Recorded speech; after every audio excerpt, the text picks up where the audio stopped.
Crap.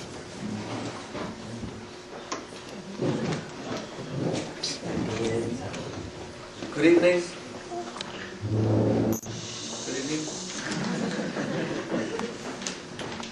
Thank you for your introduction, Rabbi Rosenberg, for your kind words. And I'm grateful as well to Gateways for co-sponsoring this evening's talk.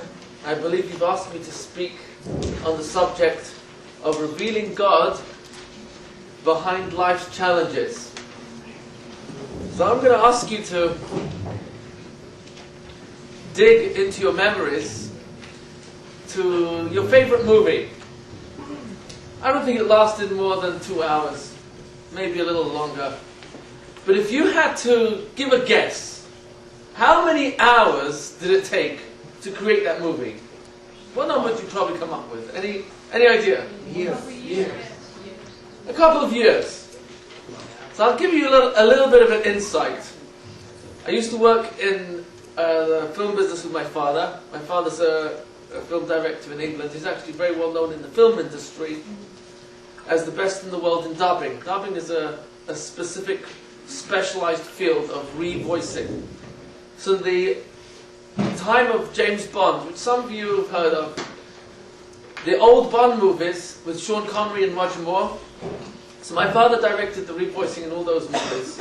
And when I was about 9 years old, the first time I met Sean Connery, I was walking up steep steps into the volcano in the movie called You Only Live Twice. I don't know if you've seen that. It's still available on DVD, whatnot. But what's really interesting is the following. That part of the movie where you see the volcano was shot on location in Italy. However, the volcano inside was in Pinewood Studios outside London, and it was an enormous set. I mean, we're talking about tens of thousands of square feet of an internal volcano. So that you see from the outside, as a helicopter is coming towards the volcano, that's shot in Italy. But when you go inside, if you ever saw the old version of Batman, they open up this cave on the outside that goes into an entire building inside the rock. So inside this volcano, that's shot in England. And there you have a railway system inside the volcano, and you have a railway that takes all the different people to their stations inside, and you have a rocket, which, of course, according to the script, holds a nuclear warhead and is threatening to destroy planet Earth, this and that. But what's really interesting is really the following. Between the script writing and the raising of funds and the producing of the film, how long do you think it takes, on average, to film about 2 minutes of a movie? Any guess? Month. Yeah, it can take up to about 100 hours. I'll never forget, you probably think it's really glamorous to be there on a real set. I was once with my father in the film The Omen, it's before your time. Gregory Peck was starring in it, went into a few sequels. And one of the scenes in the first movie, which is really scary when you watch it in 2 dimension, is you see a graveyard. And people are opening up a grave and they find the remains of a skeleton of a dog there instead of their child. It was quite shocking. And when you watch the movie itself, it is so frightening. People are jumping out of their skin. There I am, watching this inside a very large area where the graveyard was created out of grass taken from outside, and it was all indoors. And there I am, I'm trying very hard to stop myself from laughing as I know what's about to happen next. You cannot believe how boring it gets to watch the same scene shown over again and again. Now when it comes to revoicing a movie, you'll see why this is relevant to today's topic in a minute. When it comes to revoicing a part of the film, what happens is the following. Many movies are completely revoiced into another language. It's called dubbed. When they do that, they divide the film into what's called loops. That means the soundtrack is broken up into very small segments of no more than about 10 or 11 seconds. So you can imagine how many segments there are of the entire movie. Then what they do is they play on the screen that 10-second part of the movie, And underneath the screen is a separate screen. And on that, you see the writing of the words, of the dialogue of that particular segment. There's a line. And as the band, it's called a band, as the words hit that line, if you read those words exactly as the words hit the line, you will be saying them in perfect sync, in synchronization, to the mouth movements of the actor or actress on screen. Now this is a real chokhmah. This is not a simple thing. I'll explain why. When they take the words of a movie and put it into English from Italian or French, they have to rewrite the entire script in another language. And they have to choose words which fit the mouth movement. That's how difficult it is. When you redo a movie and it's dubbed and you can't tell it was dubbed. My father's the best in the world at dubbing. You will not know that the movie was revoiced. So you have to match the words to the lip movements, and then you have to say the words and act it to the exact moment that the mouth is opening and closing. It's not easy. How many times do you think it takes till, on average, a 10-second segment called a loop is done successfully? Any idea? It usually takes about 3 hours. 3 hours to do a 10 to 11 second segment. And this is done in a studio. Guess where the studio is? About 100 feet beneath the ground. And you're there for hours and hours, up to 14, 16, 18 hours a day, for weeks on end till you finish the movie. And you're on a schedule. You have to get it done. Can you imagine how exciting and glamorous that is? Now, the reason why I share you this information is the following. When you watch a movie, you are looking through the lens of the camera, is that right? And you're seeing it on a screen. What you see is what the camera wants you to see. What you don't see, the light technicians, the sound technicians, the producer, the director, the other actors, actresses who haven't yet come on their cue into that part of the movie, right? You don't see all of that. What you see is not real. What you don't see is much more real. And what you do see on the screen, how much of that is actually real? What you're watching on a TV screen, on a movie screen, how much of it is actually real? Half. Just the actor. Zero! It's two-dimension. It's only on the screen. There's nothing there. It's all light. It's an illusion, right? It's only a perception of after the film has been developed as to what you think you're seeing. But it's so compelling, it's so engaging, so absorbing, that many times after a movie a person walks out of the theatre and there's a few seconds, you know that like moment of merging back to reality. You've got to remind yourself, yeah, this is the real world, right? But really, I'm still sitting in the seat, absorbed by what I just saw. That's how powerful the media is. But that's not my point. The point I'm making is really the following.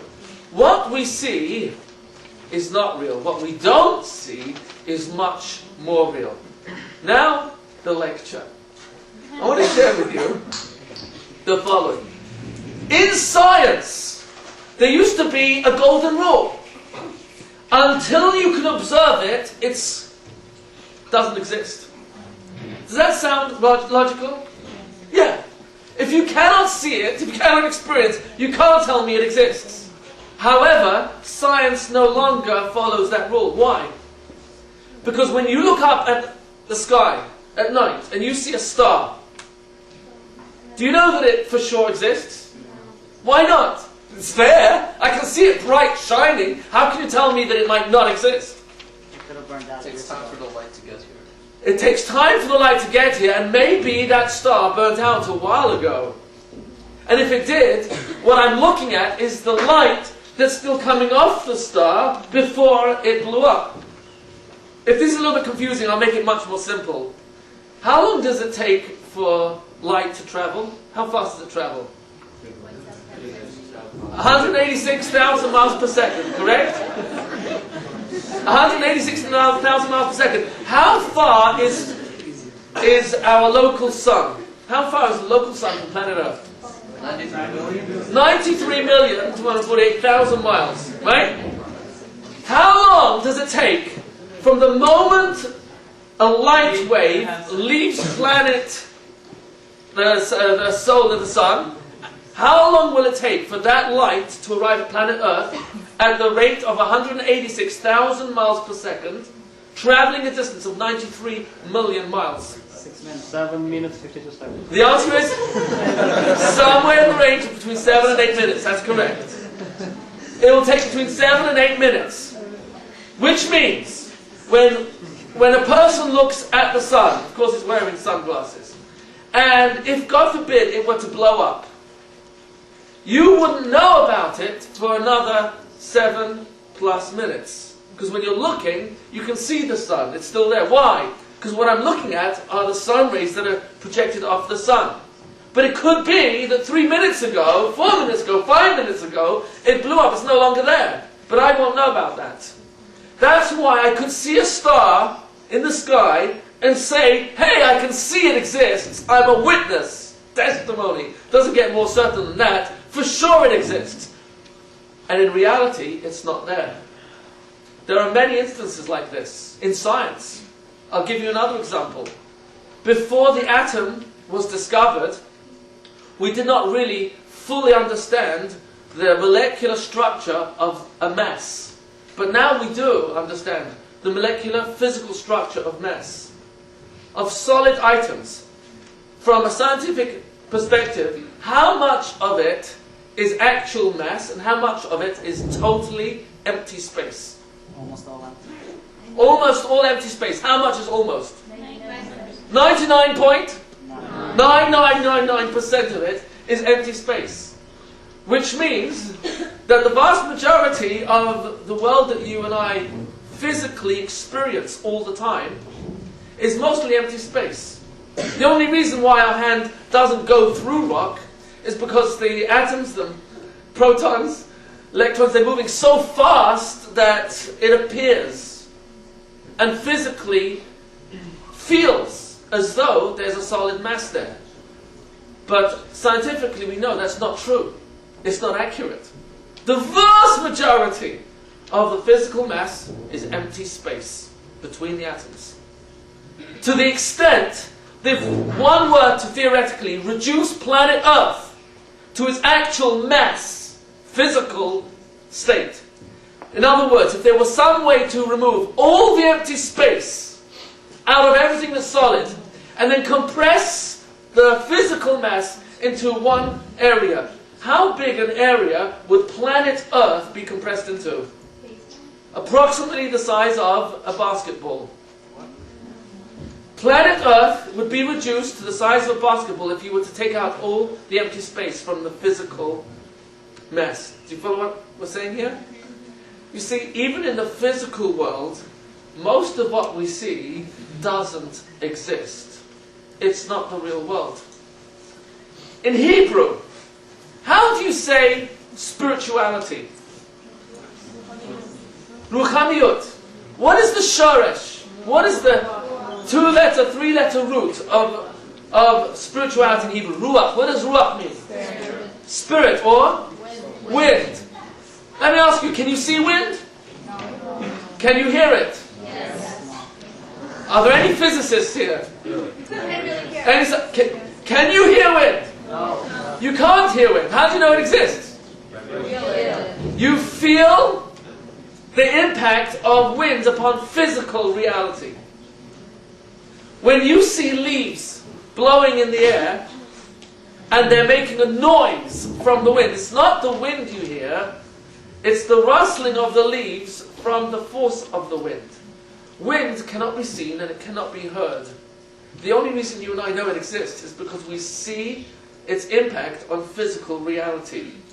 So the word ruchaniyut, spirituality, means that there is a spiritual force behind every physical action that takes place in this world. That actually what we see in this world is a revelation of God's will, but God's will is not visible. It's a spiritual force. Now let me share with you the following. In the world of technology, we've made some incredible advancements. All of you know most of you, if not every single one of you, have at least one cell phone. Am I correct? And if you were to call, I noticed just coming in this evening, one young lady was calling a friend of hers who was actually descending down the steps. And her friend who was descending down the steps had her cell phone ringing, and the one who was coming towards her was holding her cell phone, saying, "I'm just calling you now." And someone in the area in the audience, is that correct? So, but how did the signal get to your friend who was only a few feet away? Space, satellite. First it went to a satellite, quite a few miles in outer space, orbiting planet Earth, and it came back down. Isn't that amazing? You see, if we were living just decades, not even centuries ago, and someone would tell us that, it would be very hard for us to fathom that. It would sound something that's either magical or in the imagination, but we could not contain this as a possibility in our human experience. God, in his sense of humor, so to speak, has compressed information in this generation, which is very close to the end of our calendar time for this world's existence, 6,000 years. We're in the year 5,765. So we're pretty close to the 6,000 year deadline by which the Messiah has to have come. God is, so to speak, making it easier and simpler and part of our actual experience that there are dimensions that we don't see but know exist. Most of us in this room could not explain how, if you press a switch on the wall, the electric light bulbs come on. Some of us can explain that. But we do know that it is explainable, that there's an explanation that's logical and scientific. But to someone who has no clue, could easily think that there's some sort of magic, that when you press that button, this is the result. God wants us to know that there's no such thing as an accident. There's no such thing as anything happening without a perfect, calculated purpose. I want to enter one more area which science has boldly dared with great courage to enter and come out with some fascinating conclusions. And I mention this because typically over the centuries, science has deliberately ignored the possibility that God is one of the candidates for creation of the universe. Science has deliberately avoided the possibility that there's a spiritual dimension beyond the physical observation, physical experience. And so I want to share with you a work that has been published quite recently by Dr. Ian Stevenson. Dr. Ian Stevenson, he has a 7-volume work on the subject of where biology intersects with reincarnation. And he condensed this 7-volume work into 1 volume. And it's based on 2,600 case studies where children were telling their parents, 2 years, 3, 4, 5 years old, telling their parents that you're not my real parents. Now, a few decades ago, what do you think a parent would do when there were no therapists or psychologists or psychiatrists? Where do you think this child would land up? This kid would either be, just like completely ignored, or shunned, or locked away. You're insane. I was there when I gave birth to you. No? It doesn't get more obvious than that. And yet, hundreds and then thousands of such children making this claim, parents are bringing them to their therapists and psychologists, psychiatrists. Eventually, Dr. Ian Stevenson decided to make a research of this, and he did. He took 2,600 case studies of these children, and he prepared a 200-question questionnaire in which he asked these children, what was the name when you were in your previous life cycle? What were the names of your previous parents? What were the names of your neighbors? What was the name of the street that you lived on? What number was your house? What was the layout in your house? What did the furniture look like in your home? What were the names of your siblings? Lots of questions. And then these children were taken to the places where they claimed to have been born originally, who their real parents were, and then they would identify their home, their neighbors, and in some cases their parents. And out of 2,600 case studies, 2,600 children answered 200 questions correctly. What conclusion is any scientist or any non-scientist supposed to come to? So Dr. Ian Stevenson came to the following conclusion. He said, I'm not a believer in God, he said, but based on this evidence, it is obvious that there is a life beyond the life we live in. If not for everybody, but for some. And that sometimes people have a memory of their previous life. The reason I'm sharing with you this information as a hakdama, an introduction to the presentation, is because it's become less and less difficult for us in this generation to make a leap of faith and believe in something that we can't see. Because we already have scientific evidence that there are dimensions beyond what the human is capable of experiencing without a special technology that will give us access to that particular dimension. Why is this happening now? Because it's all preparation. And what's the preparation for? Eventually, God is going to reveal the ultimate movie. We actually say these words, not that we're going to see a movie, we say the following words at the end of our prayers, every morning, afternoon and evening. It's the last taste, the last message that we're meant to carry with us into the rest of the day. And it's such an important message that we repeat the message morning, afternoon and evening in order that we are preparing, training ourselves, so when God finally reveals himself, it won't be a shock to us, because we've been preparing for this moment. And what is the last words on our lips at the end of every prayer? V'haya Hashem lemelech. And God will be king, al kol haaretz, on the entire earth. B'yom hahu, on that day, yihyeh Hashem echad u'shmo echad.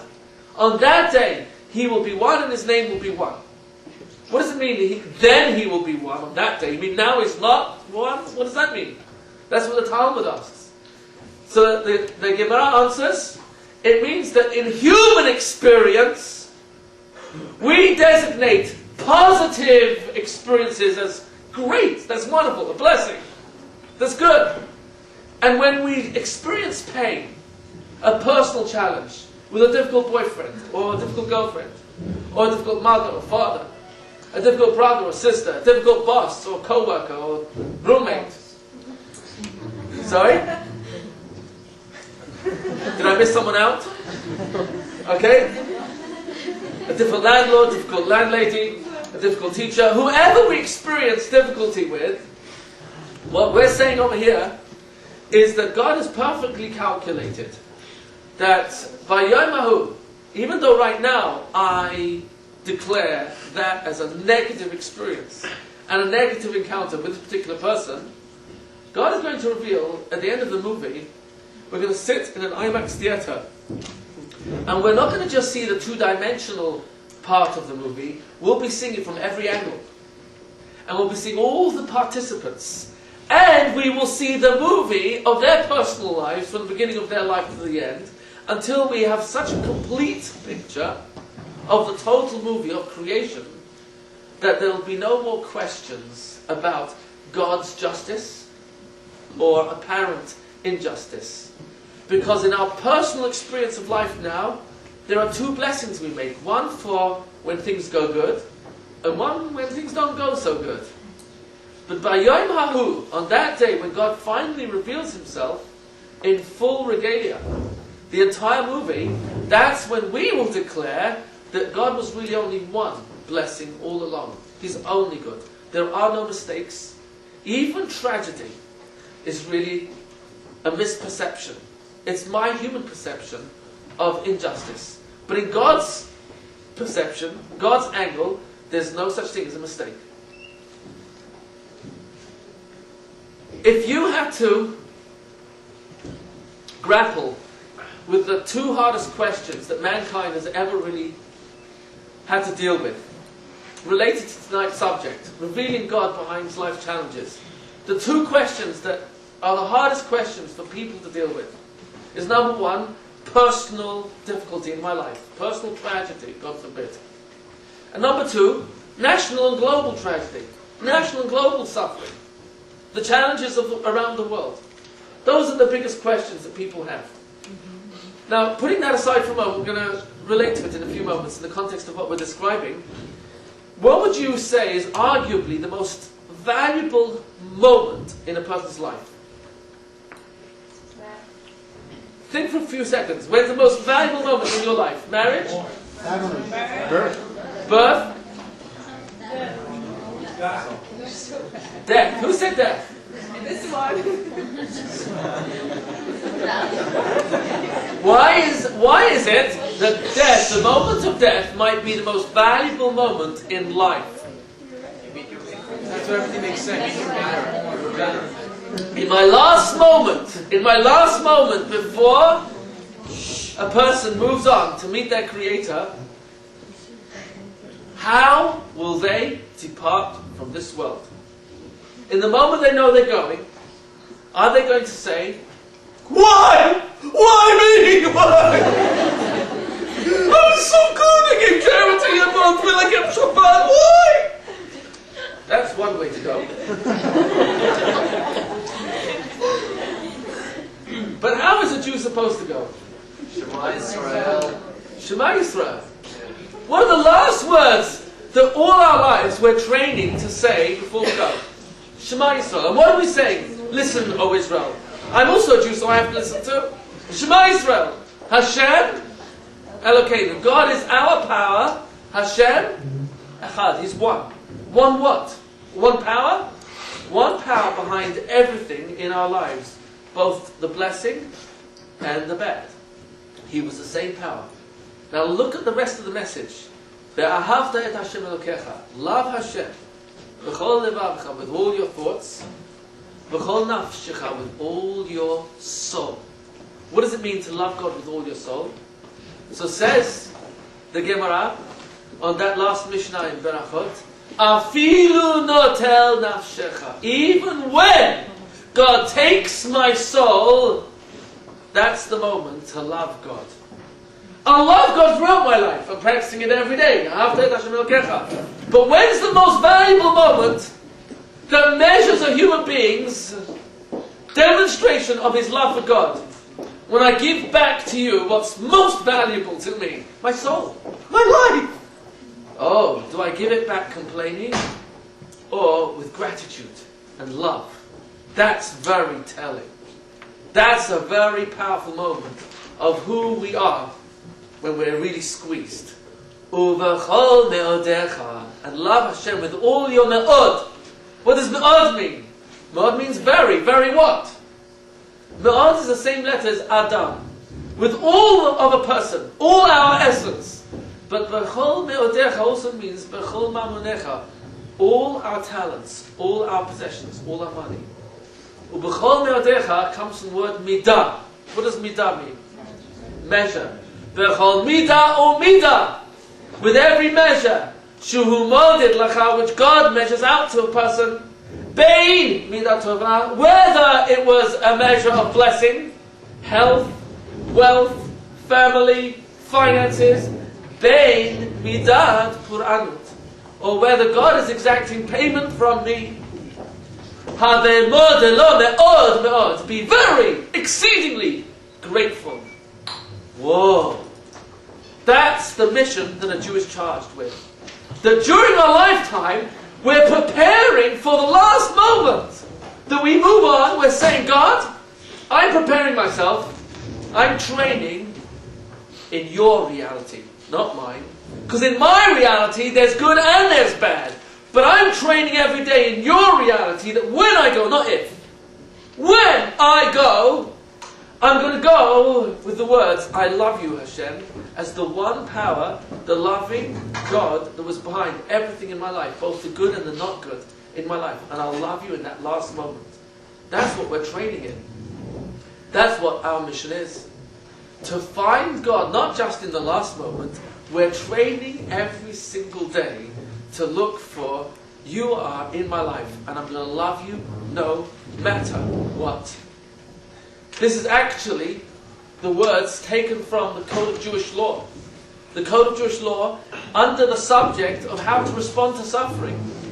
In Siman, section Reish Chav Bet, 222, subsection 3. Chayav Adam levarech al hara. A person has an obligation in his lifetime to bless God when pain, negative experiences hit him, Kishimvarech with the same simcha, same happiness as when good happens to him. Now let me ask you, does that make sense? Mm-hmm. Can we honestly be grateful to God when bad things happen and say thank you, I love you, in the moment of pain? That's very hard. Is that a fair expectation? Let me ask you a different question. What is the code of Jewish law meant? What's the purpose of the code of Jewish law? That when Shabbat comes, I better look up, how do I keep Shabbat? Do I look it up on Friday afternoon and start studying the laws of Shabbat? Or the laws of Shabbat I'm supposed to study from the code of Jewish law in preparation that when the occasion comes I'll be prepared, I'll know what to do. Or not what to do, not what to do. The question is here, when God gives us an obligation to be grateful when bad things happen, if God forbid someone suffers and comes to the Rabbi, Rabbi, what should I do? I'm suffering too, I don't know how to respond to this. Oh, that's very simple. In section 222, subsection 3, it says here, you have an obligation to be grateful to God for the bad in your life. Oh, thank you, Rabbi, so much thank you. It's totally unrealistic. The purpose of the code of Jewish law is for me to study in preparation for when challenges in life hit me, so that I've already learned in advance how am I supposed to respond. There's another section, Reish Lamed 230, right at the end, subsection 5, quoting the Talmud from Rabbi Akiva. Le'olam, very strong language, consistently. Yehe Adam Ragil, a person should constantly say the words Lomar. Kol da'avid Rahmana, whatever the merciful one does, Letav Avid, is only good. Is this just positive thinking and denying the reality of pain? Or are we training in when bad things happen? Yes, the pain is real, I can't avoid it. I lost money. I got hurt by this person's insult. My spouse doesn't understand me. That hurts. My child is disrespectful. That hurts. But what we're saying here is something much deeper. I have a choice of how to respond. I can become ungrateful to God, angry at God. I can blame my spouse and my friends and whoever it is that I want to say is the cause of my losing this job, not moving ahead in my career, not being happy in this relationship. But God wants me to understand there's another dimension at play that I may not see, but He wants me to train in. And that is, there's always a benefit that is far greater than any pain I'll ever experience. How can that be? Where do we see God train us in that? What's the first lesson every human being, Jew or Gentile, gets in this world? What's the first lesson we ever get? A smack. Whack! Sorry, I didn't mean to wake you up. I'm sorry. The first lesson a human being gets in this world is a smack. Not 3 seconds in this world. Now imagine you are that baby. You were that baby once. You don't remember. But just, if you could recall for a moment, imagine now we would give you the intelligence of your adulthood into your mind when you got that first whack. How would you respond? You know, besides, well, how would you respond? Why? What the? What? I just... Give me a break! I haven't said anything yet! I haven't done it! I came in guilt-free, caffeine-free, sugar-free. Why? Why me? What did you do? I didn't do anything!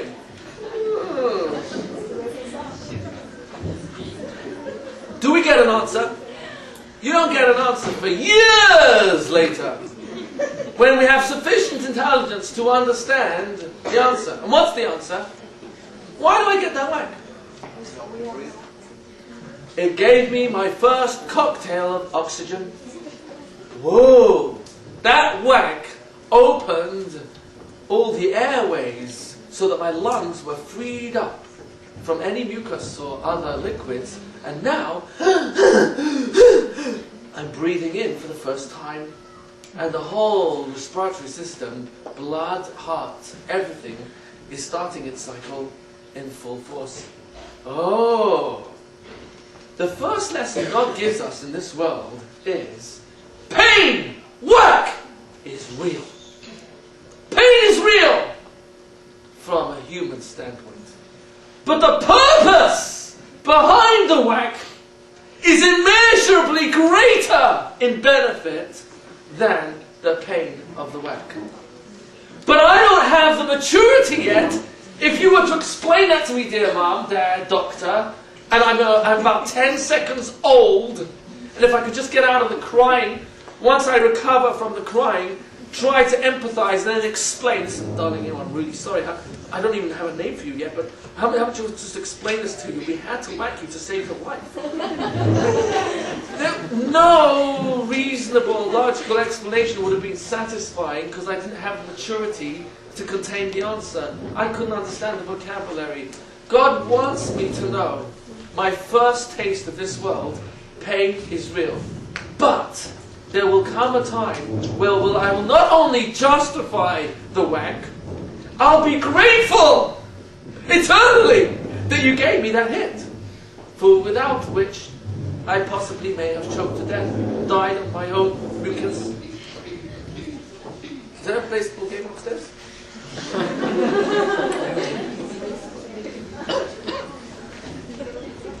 How many ways do you and I say why in Hebrew? There's two ways to say why. Madua and lama. In English, how many ways do you say why? Why? Now, why have you got two ways to say why in Hebrew? So you have to ask God this question. You know why? Because God not only created this language, biblical Hebrew, He created the universe with Hebrew. Hebrew is responsible for physical reality. God spoke, and then reality was manifest. This means that when God chose words in Hebrew, there's a perfect reason. There can't be two whys unless there are two whys. If there's more than one why, they can't be the same. What's the difference between Madua and Lama? Madua comes from the language Da.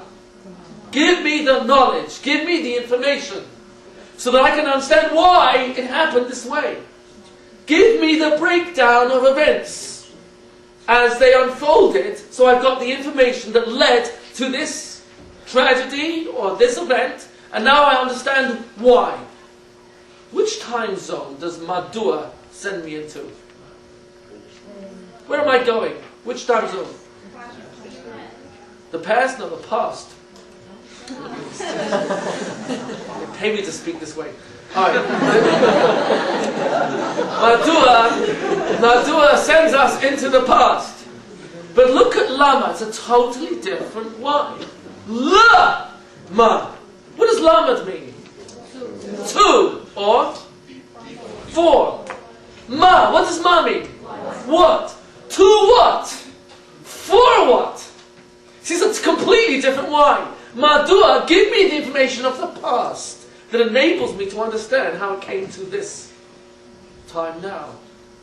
Let me understand. There was a volcanic eruption, an earthquake, and then this giant wave. Oh, that's how the tsunami came about. Give me the information that led up to the event so I understand the why. But that's not the same why as le, ma, for what, to what. God is not responsible for the lama. His domain is in the madua. Sometimes I can understand the why of the past, if I'm smart enough, or if God reveals enough. Later on I'll understand why the whack was not only justified, I'm grateful for it. But lama, how do we respond in the future? For what? To what might this be a blessing? To how will I change myself because of what I've experienced? Do I become a more caring, sensitive human being because of what I've been through or what I've seen others suffer? Or do I become careless, less sensitive? And in order to block out the pain of myself and others, I deny it even happens. And then I don't really grow that much from it, or at least not for now. Lama is my domain. For what? To what? Where am I going with this? The purpose of the why in the past is only useful if I take a lesson to propel me into the future. But the real question I'm here to answer is lama, for what? What am I going to do because I've been through an abusive relationship? Or God forbid, abusive parents? Or I came through after being on a certain type of abuse, of drugs, or some other substance. How do I make something out of myself? Who will I become because of what I've been through? Not just despite what I've been through. Here's the question that I'm now going to pose. When we ask why to God, is God answerable to me? Is God answerable to me? Who on earth do I think I am? Am I here to judge God? Let's just figure this out for a moment. God is all-knowing, all-powerful, all-loving, all-just. These are concepts we can't properly fathom. We don't have access to the whole movie, so we don't understand the lama or the madua. We can do our best where it relates to me to write the script for lama, how I'm going to respond to this. But madua, the why of the past, that's God's domain. Is God answerable to me? I'll never forget when I was first married, my first Pesach with my parents was in St. Moritz in Switzerland. And there my youngest son was a young boy, and we ordered ice cream in the hotel. He gets the ice cream, and it turned out to be vanilla, and he wanted chocolate. So he's screaming away, so embarrassing in front of all the guests. What's the matter? He wants the chocolate instead of vanilla, whichever, I can't remember which one it was. He got the wrong one. Now he's in a total tantrum. A lady passes by, and a very thick East European accent. She says to him, "And what are you complaining about?" She said it twice. "And what are you complaining about?" Like, this is not a real reason to complain. Anyway, later on in the holiday, it came out, people, Chol HaMoed were sitting around having talks, and this lady was talking about her experiences in Auschwitz, in camps. And she describes how in her first marriage she had a child, and she survived with the child while she was in the camps. And there was one Nazi who laid his eyes on this child and kept offering to save the child's life. And when it was her turn to go to the gas chambers, he said to her, "Look, you're going to lose your child anyway. I'm making you an offer that I'll take care of this child. I'll raise your child for you." This is very tempting. The Nazis did this frequently. And not always did they really mean it. Sometimes it was a horrible joke. Finally, she acquiesced when she saw there was no turning around, despite the fact that she actually survived the war in the end. And the Nazi picked up her child by his legs and swung him and crashed open his head against a brick wall. This lady is telling us this story. Later on, I went up to her. I said, "I don't understand. You're a woman that remarried after the war. You wear a shaitel, your hair is covered, and you've started a family again. And you're keeping Passover, Pesach, eating matzah, and you don't eat chametz, and you're in a kosher hotel. How do you still believe in God and keep His mitzvot after what you've been through?" I'll never forget her answer. Her answer was unbelievable. Very simple. She said, "You want I should question God?" And suddenly it hit me. Whoa! I had a different definition of God. Where in my definition was I reducing God's intelligence to mine so that if I didn't understand something, God was answerable to me? She had a very simple understanding of God. Very deep. Profound. God is God! He's almighty, all-knowing, all-just. You're asking me to question God? Do you know who you're talking about? It's amazing. When Moses asked God, "Lama?" Why? For what? Are the Jews still suffering in Mitzrayim? What was God's answer? "Ani Hashem!" I'm God! Who do you think you're talking to? It's a very simple answer. I am the God, Yud Kei Vav Kei. Yud and Hey and Vav and Hey is an abbreviation. Haya, Haveh, V'yeh. I was, am, and always will be. In English it translates correctly as eternal one. What does that mean? The time, and only science has only recently revealed, thanks to Albert Einstein, time is part of creation. Time can be measured according to space and light. Time can even be manipulated. If we were to go at the speed of light, we would actually slow down time. See, time is part of creation. What God is saying, I don't exist in one time dimension. I'm in all three dimensions simultaneously. You can't understand that. You can't ask questions as a human being on my level. But one day, says God, Vayom Hahu, on that day, I will reveal all the reasons why, and then you won't have any questions.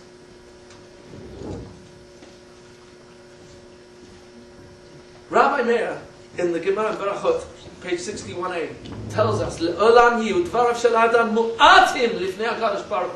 a person should train himself to consistently say very few words in front of God. That doesn't mean you can pray as much as you want, but it means when I complain, oh, be careful. Be very careful. Careful. Shenema, and he quotes from King Solomon, Al tivahel al picha. Don't be hasty in your mind.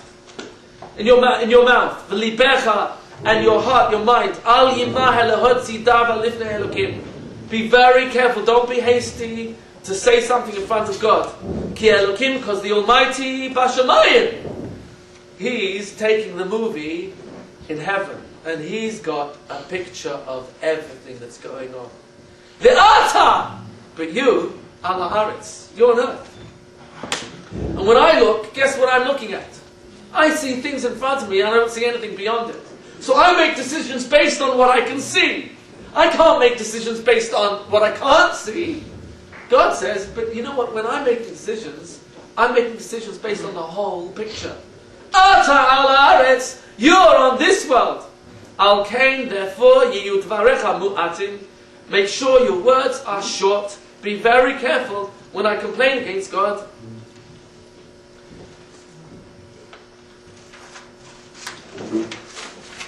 In the closing of the Torah, God describes Himself. Hatsur tamim po'alo. The rock, in reference to God. Rock means secure, unmoving. You can be totally trusting that it's not going to bend. Hatsur tamim po'alo. His acts are perfect. Tamim means perfect, without blemish. Kichol derachav. All His ways, not some. All His ways. Mishpat are just. There's no injustice. Ein avel. There's no such thing as injustice. Kel emuna. He's a God that is totally trustworthy. Ve'ein avel. There's no injustice. Tzadik v'yashahu. He is righteous and straight. No bending. No messing around. That's our description of our Creator. Madua is not our business. The why of the past is not our business. Lama. How we change ourselves because of what we see in our lives, personally and nationally and globally, that is our business. Another point I want to share with you. What is the purpose of a prophet? What do the prophets do? What was their job? To foresee the future. Foresee the future, that was part of their job. Spread God's word. Reveal the message. Reveal the message. Actually, what was most of their work? Most of their job was Explain what? the Torah. Yes. What? Yes. No, it's to explain the Torah. No. Rebuke. Most of their job was correcting the Jewish people when we faltered. Now, do you think most of us were going around asking the prophet, hey, prophet, could you tell me what's wrong with me? Most of us are not that honest and open. Yoina, the Navi, Yoina the prophet, when he's on the ship, running away from God. How does a prophet run away from God? Doesn't he know you can't run away from God? So why was he running away from God? Because he didn't want God to communicate to him. He did not want to have to do what God asked him to do. Go to Nineveh, which was a Gentile metropolis, and tell them to do teshuvah, to correct themselves. Because he knew they would listen to him. And if they would listen to him, they would put the Jewish people in a bad light. So Jonah refused to do what God asked him to do. So he ran away from God. How do you run away from God? God's everywhere. Oh, Jonah knew that God can only communicate if you're happy. And one place for sure you can't be happy, in the old days when you went on a cruise, it wasn't exactly a luxury. It was more like...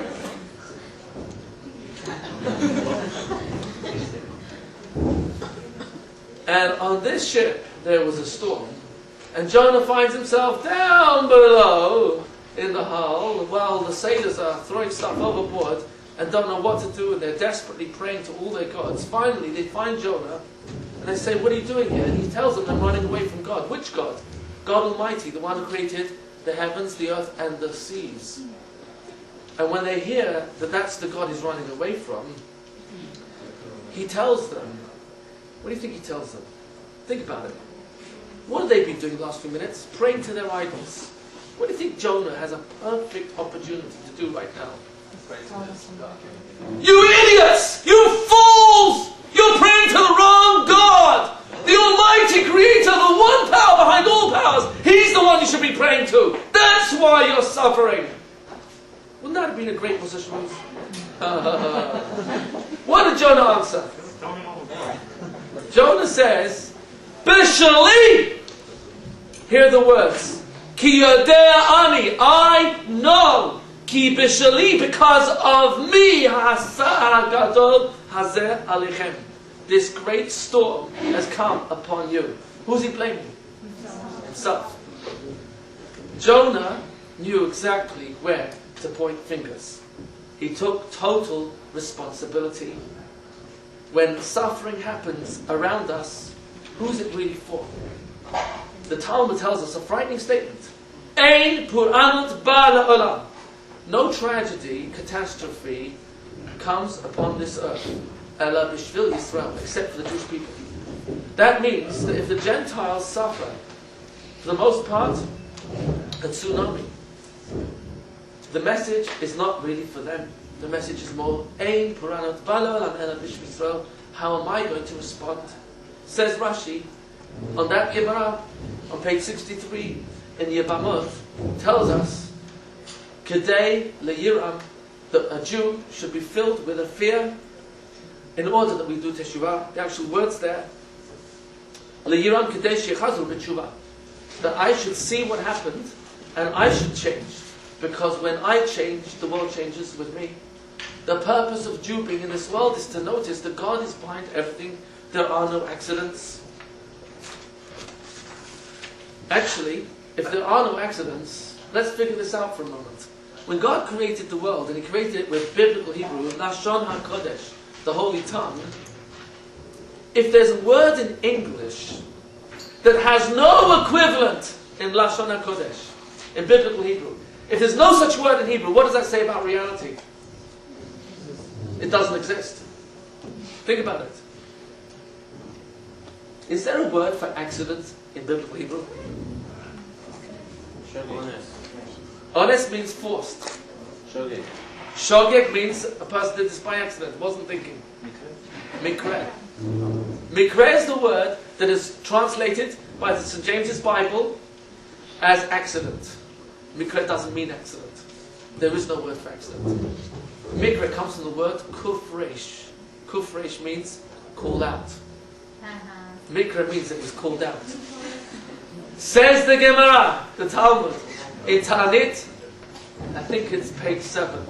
Ein Mikra El HaKadosh Baruch Hu. There is no accident, only God. Amazing statement. And do you know what the proof is? Shene'emar HaMekare B'mayim Aliyotav. That God roofs His attic with water. What? Roofs His attic with water? Yes. The sky, the roof of God, above the world, is roofed with water, with clouds that contain water. When you look down from a helicopter and you see thousands of cars going in Spaghetti Junction, turning right, turning left, taking this route, taking that route, would you think for one moment that these cars are just haphazardly going in any direction with no destiny? No, of course not. Maybe 1 in 1,000 is lost. But even while he's lost, he's trying to figure out how to use the stupid GPS system to get back on track. He's still trying to figure out how to get home, right? He's got somewhere to go, he just doesn't, he's lost right now, but he knows he has somewhere to go. When we look in the sky and we see clouds, would you think for one moment they have a destiny? Or would you say, hey, the wind, Ruach, is blowing them wherever it wants? Says the Talmud, Ein Mikra. There are no accidents. El HaKadosh Baruch Hu, only God. And what's the proof? Every cloud in the sky has an address, because every drop has been predetermined as to where it will fall. And what decides where the rain falls? Our actions, our prayers, our behavior is what brings water to this world. Rain, water, blessing, or God forbid, the power of water can destroy too. Ein Mikra El HaKadosh Baruch Hu. All accidents happen on purpose. There's no word for accident, because there aren't any. It's perfectly calculated. If we read the media, if we watch the media, are they going to give us God's interpretation of reality? No. Just one angle of one lens, two-dimensional. You and I are not going to see the full picture, not by far. God wants us to wear His lenses. How are we going to put His eyes on? How do you wear God's eyes? How do you do that? Hey, there's an easy way to do that. How's that? When God wrote the Torah, you know what He's really doing? It's His autobiography for the world. He's saying, follow the text. Do you know what you're looking at? You're looking at what I see as important to write. And what I don't write about is what the author doesn't deem sufficiently significant to communicate to its reader. When you read an autobiography, what the person writes about himself is what he wants you to know about him. What he excludes is what he doesn't want you to know for whatever reason he deems unnecessary. When we follow the text of the Torah, something unbelievable starts to reveal itself. Watch this. I'm just going to skeleton review of the entire Torah. First line. Bereshit bara Elokim et hashamayim et haaretz. In the beginning, God created the heavens and the earth. How big are the heavens? Billions and billions of stars and light years distance to cover, correct? And little planet Earth, how significant are we? Even to call ourselves a speck of dust on the Milky Way would be an exaggeration. We're not even that. And yet, after one verse, God ignores the entire universe, the haaretz, and the land. Was void and empty. And the next 31 pasukim, 31 verses, God has completely, tell me I'll come back later. God has completely ignored the whole universe and is only focusing on physical creation. After 31 verses, suddenly, God's not interested in physical planet Earth anymore. This whole Earth, you could spend many, many, many lifetimes on any one subject of geology, geography, topography. You would never exhaust all the details there are to know about this planet. God has ignored it after 31 verses. Watch His focus, watch His eyes. And now He's only focusing on mankind. And after 6 chapters, He's not interested in all mankind. He's looking for an individual that will choose to be a righteous individual. Noah! Noah found favor in God's eyes. And he became a tzaddik, a righteous individual.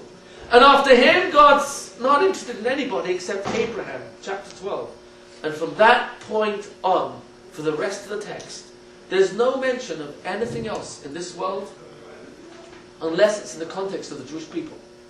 Suddenly, God's changed His whole focus. He's only interested in us. And what is it He's interested in? Our conduct, our behavior. Are we carrying the torch of clarity, of light to the nations, to teach the world that God is already in the world and is not just going to be revealed at the end of time? But before God signs off in Deuteronomy, He gives us a list of prophecies. Oh, that's dangerous. What's the danger of prophecy? What's the obvious danger of any prophecy? might not come true. Yeah, if it doesn't come true, then what? The Torah is not true. The document that you claim this prophecy comes from is not true. And if you're claiming this prophecy is in the name of the divine power, what do you say about that divine power? Whole thing is false. So you don't really want to play this game unless you control the future. Right? So Moses plays the game of prophecy. And he writes, Deuteronomy chapter 4. You're about to enter the land which was promised to you in chapter 15 of Genesis. Check it off, did it come true? Entering the promised land of Abraham.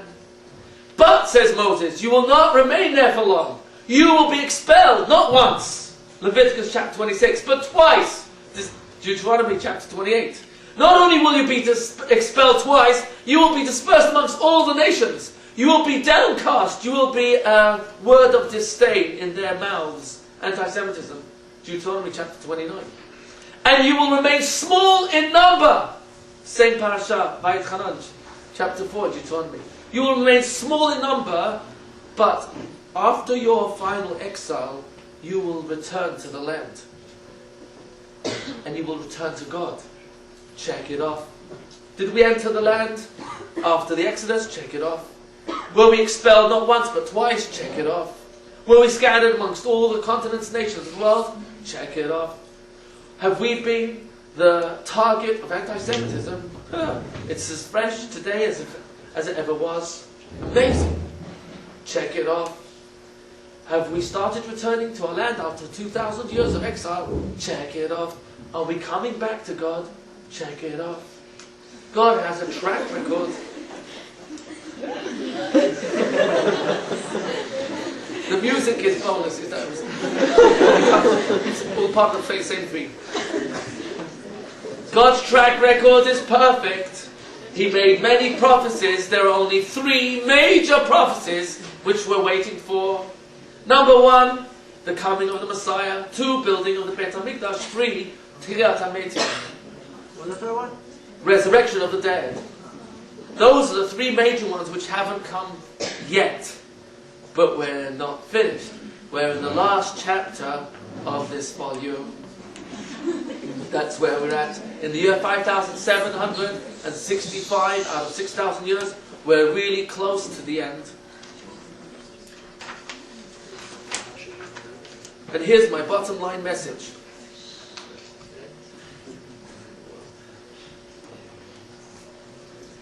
The greatest prophecy that the Jewish people ever came to as one complete nation, this is the only time the whole Jewish people ever gave a prophecy together, was when?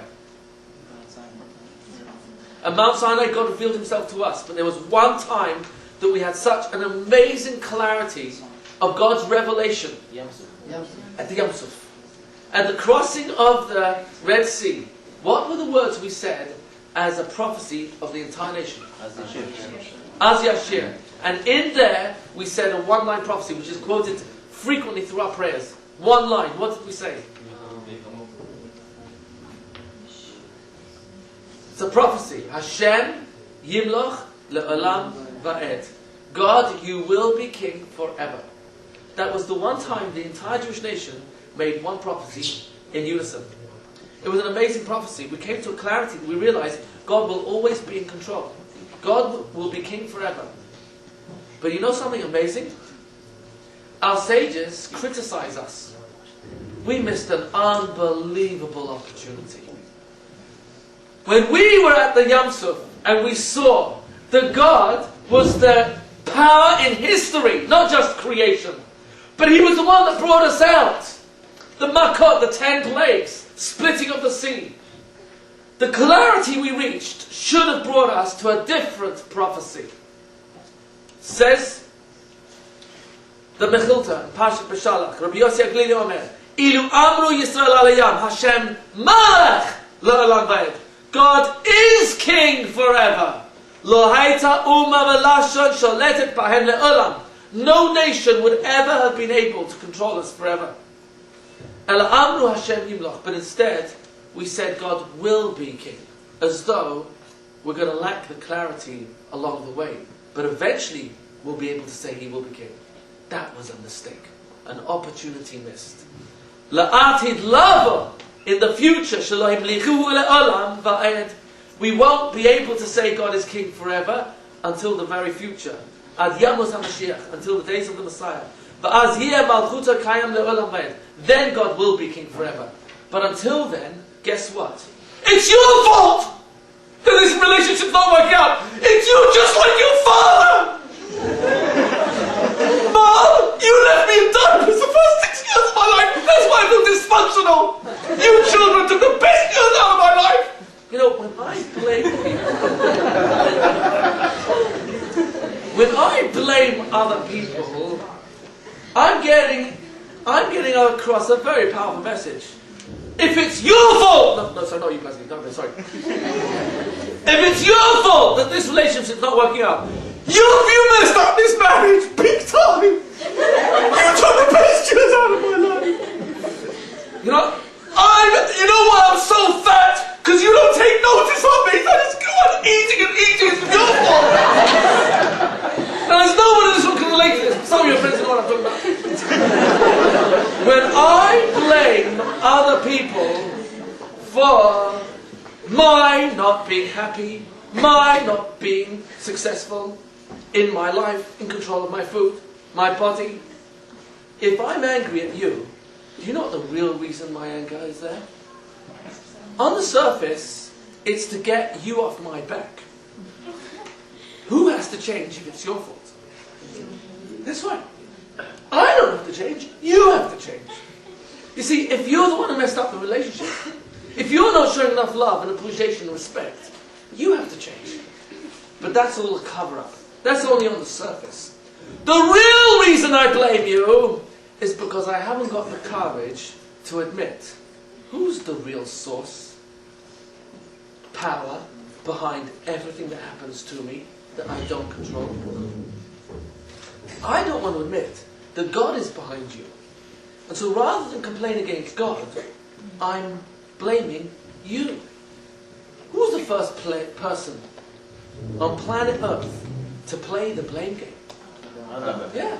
Who did he blame when God said to him, "And why did you eat from the tree I told you not to eat from?" What should he have said? What should he have said? Sorry. I'm sorry. He should have done teshuvah, should have admitted his mistake. But instead, Haisha! That woman! Who is he blaming? Allah. That you gave. Ashena Tata Imati. That you gifted to stand by me. Whoa. Who was he blaming? He's blaming God. And when God says, "You know what, Adam, I'll deal with you later." And he turns to Eve. "Eve, why did you eat from the tree I told you not to eat from?" What should she have said? Then what should she have said? I'm sorry.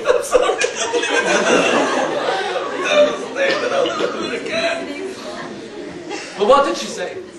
Snake. That snake persuaded me. Now, why didn't God ask the snake? Didn't have a leg to stand on. No, seriously. Adam and Eve played the blame game. But the blame game is a cover-up. It's a cover-up for two things.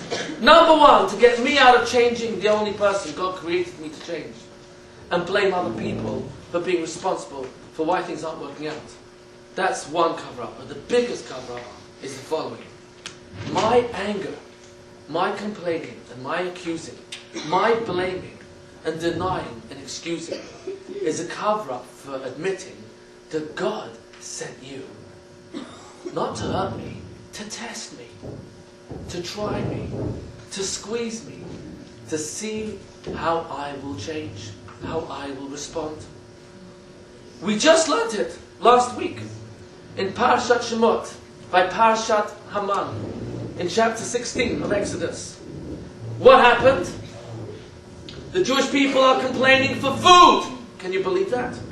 You know the Muslims, they're going to get 70, you know what, when they die? So you know the Jews are going to get 70 caterers, never mind. Alright. God says in the morning you will see at Kavod the power of God's glory. B'sham'o et lunotechem al Hashem, for the complaints you have against God. Moses is saying, for the complaints you had against God. V'nachnu ma, what are we? What are we, ki ta'alinu aleinu, that you're blaming us? Listen to the words of Moses.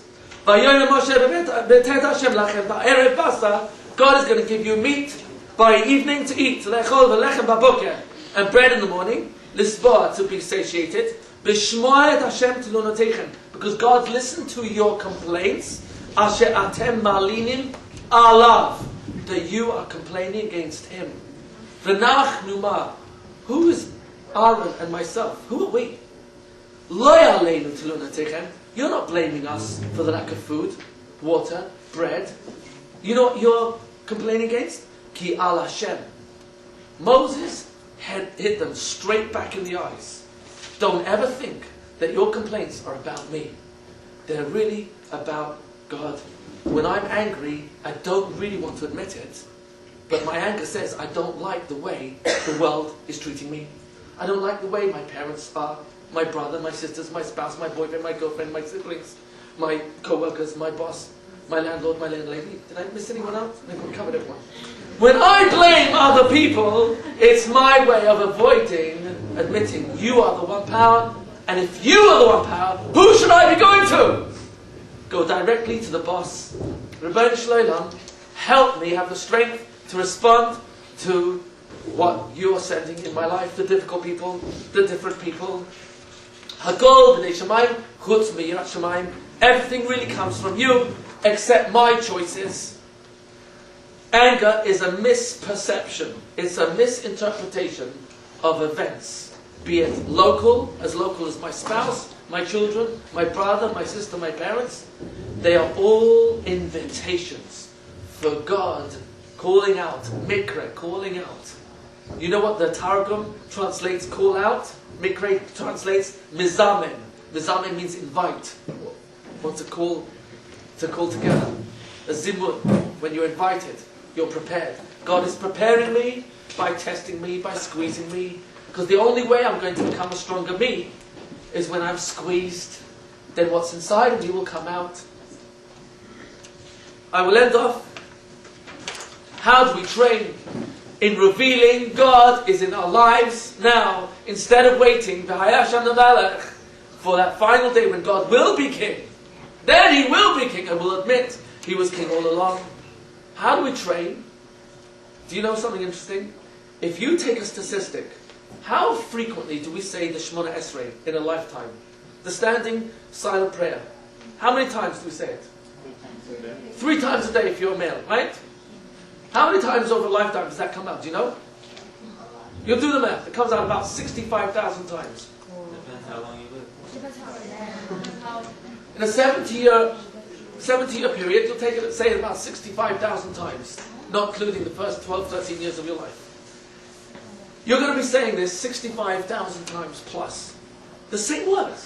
Wait, why am I doing it again and again and again and again? And the answer is, because the Shemona Esrei contains a very powerful message, which is said every single blessing. Watch the words. Very powerful. You, God, you know who you are? You are Hakel, Hagadol, Hagibor. You are the Kel, you are the power, Hagadol, the independent power, Hagibor, the powerful one. Gomel Chasadim Tovim. What does Gomel Chesed mean? Does acts of kindness. Chasadim Tovim, which are good. Aren't all acts of kindness good? No. Sometimes acts of kindness could destroy me. Is that true? Mom, leave me alone. I can do it myself, thank you. Son, you got a plane to catch. I'll finish up the packing for you. Mom, I'm 45 years old! Could Mom be doing an act of kindness in the name of goodness, but really nurturing a selfish, egoistic child? Absolutely. Gomel chasadim tovim. God's kindnesses are perfectly good. Which tense is this in? Past tense, future, or present? Present. We're training and saying, God, whatever's happening in my life right now, I'm declaring 3 times a day, you are Gomel Chesed. You're doing acts of good which are kind now. They're good for me now. Zocher as te'avot. You will remember the kindnesses of our forefathers, or zocher, in present tense. You remember. Maybe go live nehem. You will bring, or you're bringing. Which tense is it in? Present tense. It doesn't say you will bring the redemption. Umevi goel. You are bringing the redemption. I'm training every day in admitting that you are behind the scenes in everything that happens. Malach, Oizer. You are helping, not you will help. Moshe, you're saving, not you will save. Magen, you're a shield now in my life. You're always powerful. I'm not saying you will bring the resurrection of the dead. I'm saying it's happening now. We know that with the concept of Gilgal, recycled souls that we mentioned at the beginning of the lecture. You are giving us a chance. Every time I mess up, you send me back in this world for another chance. Rav Lehoshia, you are abundant in your saving, and it's not in the future, it's happening now. Mechalkel Chaim, Bechesed, how's Panasa? How's your livelihood? Bezman Hashem, hopefully it will get better. No! I didn't say that when I prayed this morning. I said Mechalkel Chaim, Bechesed. I'm saying in present tense that right now you are providing me, my life, with kindness. Not it will get better. Solech Noflim. Oh, I hope Hashem will support me. No, He's supporting me now while I'm falling. I hope I will get better. No, I'm getting better all the time. There are billions of reactions, chemical reactions going on in my body at any given moment. And for whatever I may be complaining about, a whole lot worse could go wrong. What I'm saying every day is I'm training in admitting reality, that you're already in my life. Every Shemona Esrei, I'm peeling away, revealing, God, you're here in every aspect of my life. Matir Asurim, Mikayim Emunato. Every single one of this is all in present tense. Roifei Chole Hamo Yisrael. I'm saying already, right now, you are the one that is now healing the Jewish people.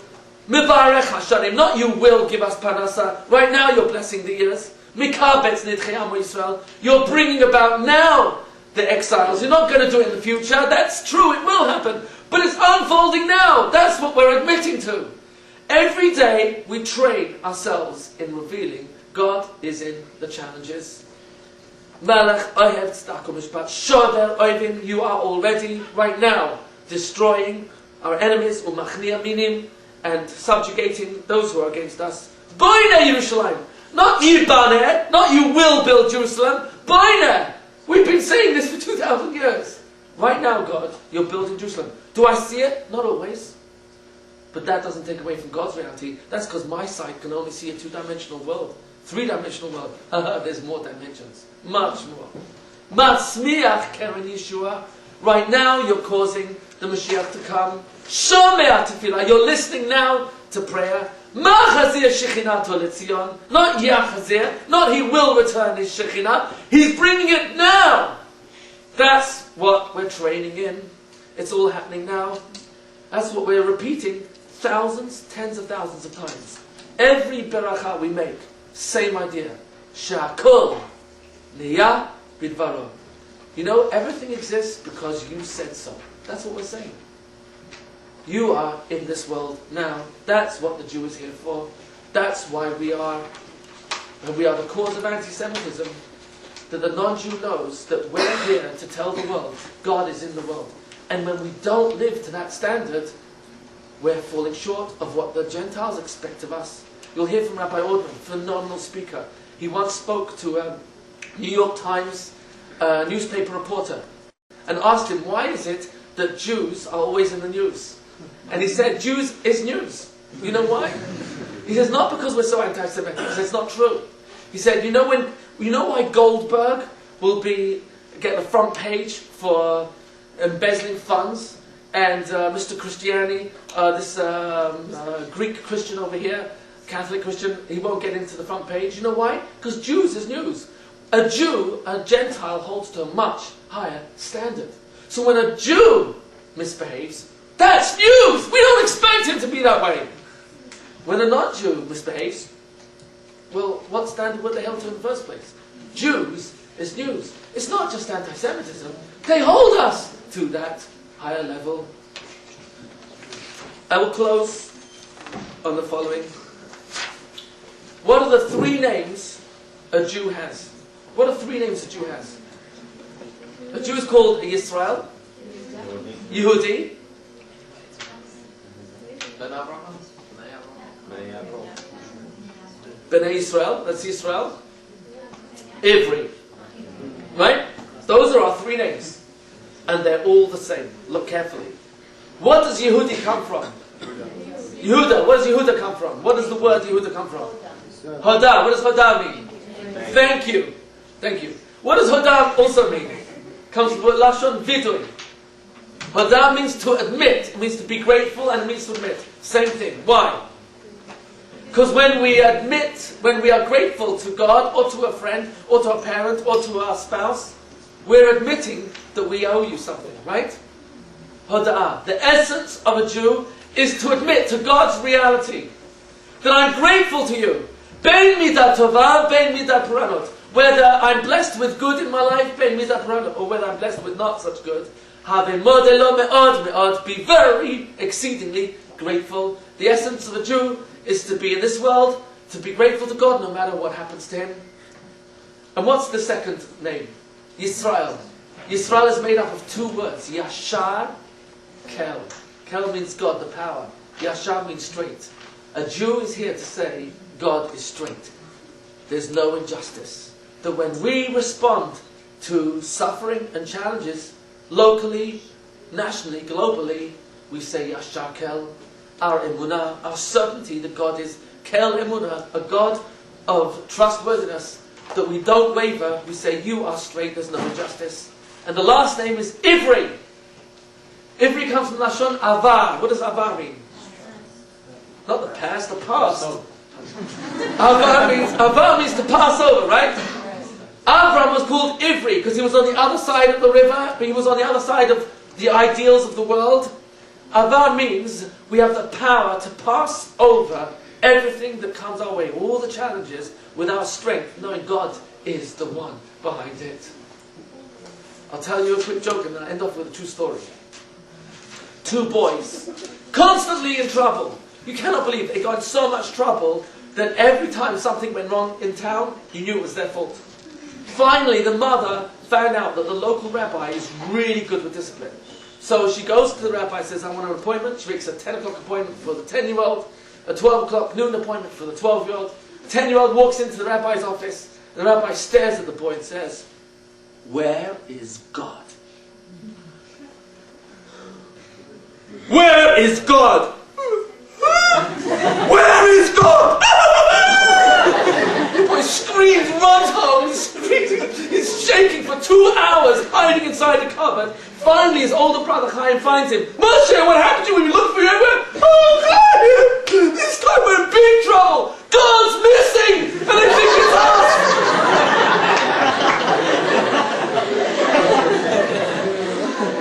God is not missing. God is not missing. When things go wrong, I can blame my parents, my spouse, my boyfriend, my girlfriend, my children, my sister, my brother, my mother-in-law, my father-in-law. I can blame everyone I want. But ultimately, God is the one source behind all of them that sent us these difficult, different people. Lama, to find out how will I respond. Lama, for what? How will I change me? And when God reveals himself on that day, we will have the final, what's called comfort, nechama. Nechama is a very interesting word. It means comfort, and it also means regret. Nachamti asher asiti. I regret I made. The word nechama means regret. What's the connection? This is God's perfect language.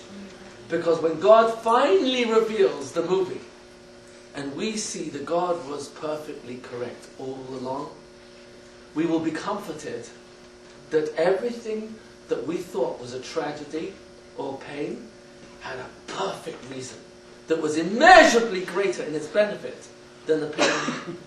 And then Nechama will regret that we misjudged our Creator and we held him answerable to our intelligence.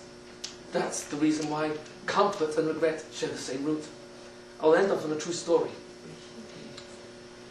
Gateways is a seminar that is born from a mother seminar called Arachim.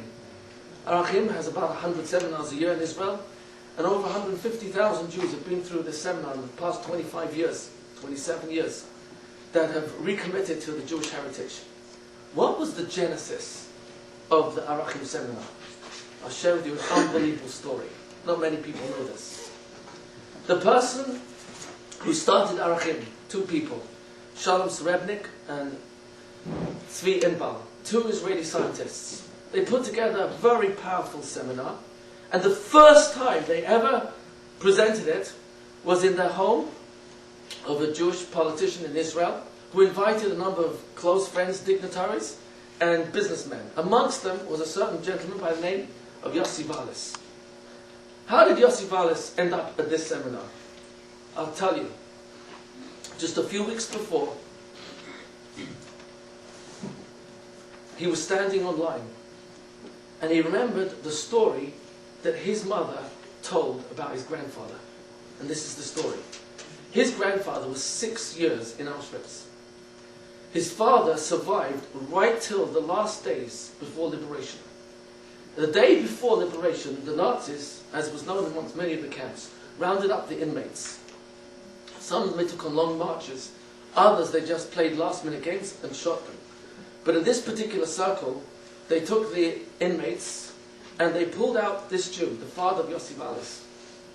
This Jew, his grandfather, not his father, his grandfather. This man refused in all the years that he was in Auschwitz. He never once ate from the soup because it had meat in it. So he ate the bread ration, had water from the puddles, vegetables that were rotten, but never touched the food that was served with treif meat. He never allowed it to pass his lips. And the Nazi officer pulled him out from the circle and said to him, "Eat this, Jew, it was pig's meat, or I'll shoot you in the head." Here, he'd given his life not to eat this meat, and he refused. And he was shot in the head and killed.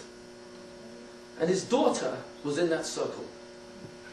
And she said, "God, if that's your reward for my father who was loyal to you to the last moment, I swear I will never pass across my lips kosher meat."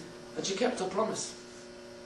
She survived the camps, she settled in Israel, she married, she had children, and she never served them kosher meat.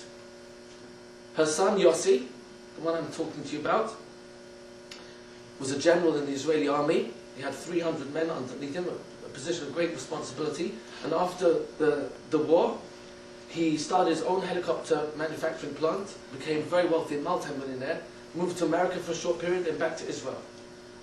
And on one Friday afternoon, his wife calls up, tells him to pick up some basar lavan, pig's meat, on the way home.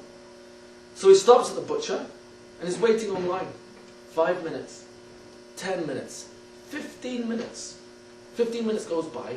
He looks at himself. Something's wrong.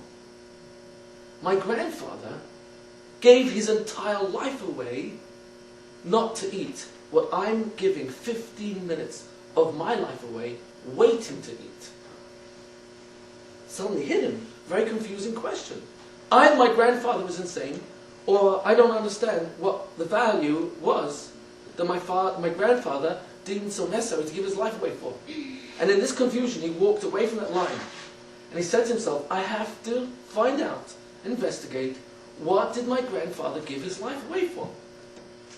And it was within 2 or 3 weeks